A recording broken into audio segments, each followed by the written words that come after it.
Welcome to Dominant Mets Nation. And yes, our New York Mets are on a one-game winning streak. Oh boy. Okay, so the Mets obviously have to get this ball rolling. They have to basically use this one win, this come from behind win, and use it as momentum going forward. And you know what? It's probably a blessing that the New York Mets are going away from Citi Field. Apparently, the pressure was too much for them. A lot of their top guys simply underperformed. We're going to get into that. I want to get into the Mets outlook. But first, as always, if you're passionate baseball fans, because this channel is the home for passionate fans, smash that like button and subscribe because this channel, believe me, is right for you. Okay, so the New York Mets are 1-5, right? It could be worse. They could be the Miami Marlins at 0-8. Oh my God. Think about that. 0-8.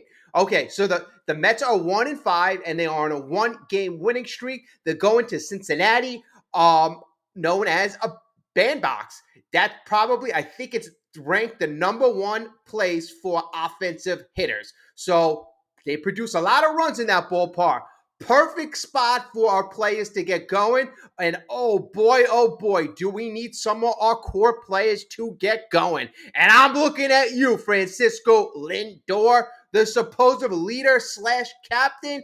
24 at bats. This guy has one hit. One hit. And you know what? The people that said it's 2 games, it's 4 games, it's 6 games right now. And he's got one hit. He's currently batting a pathetic .042, on base 179.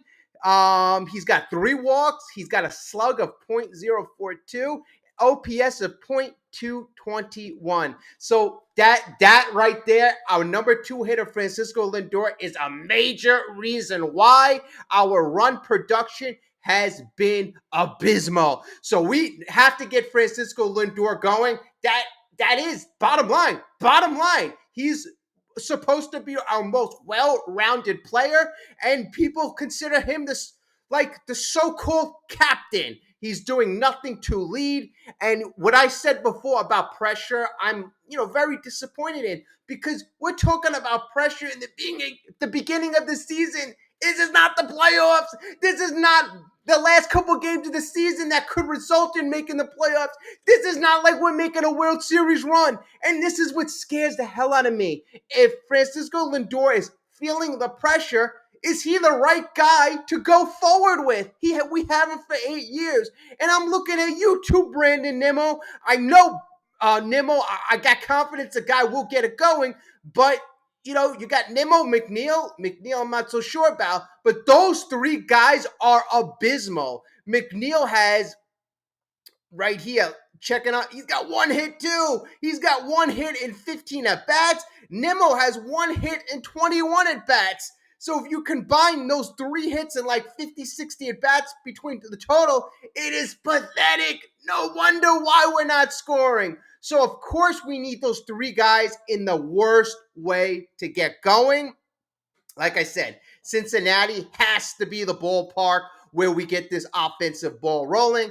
And the pitching's kind of been where I expected it to be. Besides, like I mentioned, Severino, he got Nash 12 hits, 6 runs. Okay, whatever. Let's see if we can get him going.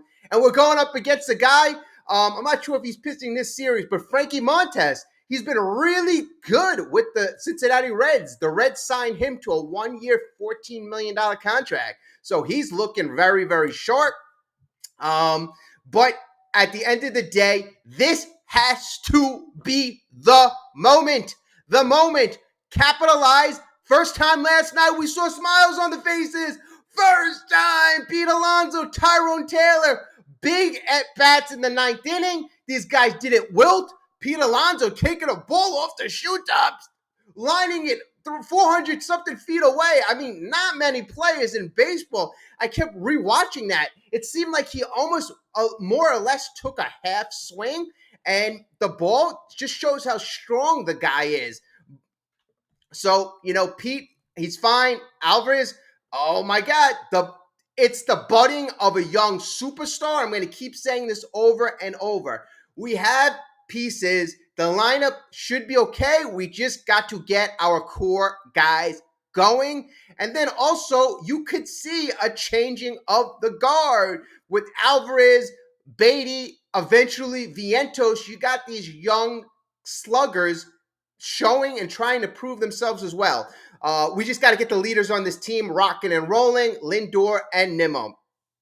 Okay, as far as the situation right now, the Mets find themselves 2.5 games behind the Atlanta Braves for first place. Philly's not doing much better. They're in second place. They're 2-4. The Nationals are 2-4 as well. Then we're 1-5. And at the bottom of the division, you have the Miami Marlins at 0-8. So, like I said, it could be worse. We don't want it to be worse, but it could be worse.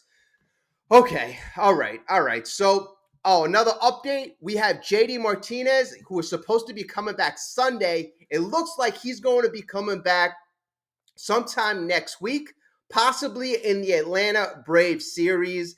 So I'm a little disappointed he's not ready to go, but it looks like he'll be ready to go in a few days. Next week, midweek, is what I saw on the latest report.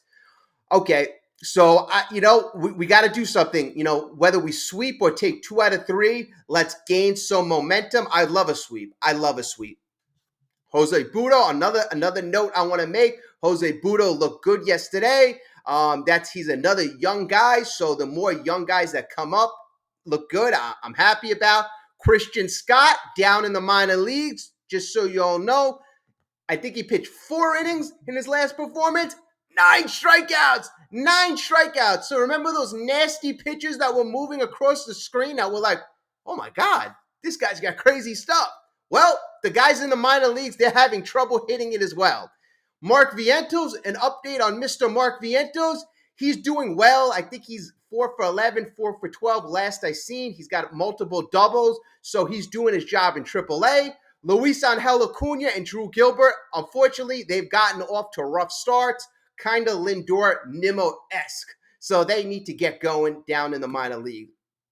But that's my quick take. This is what we need to do. We need to carry the momentum, get the energy, let the excitement on the field show. And when I saw them win, I saw excitement, I saw passion.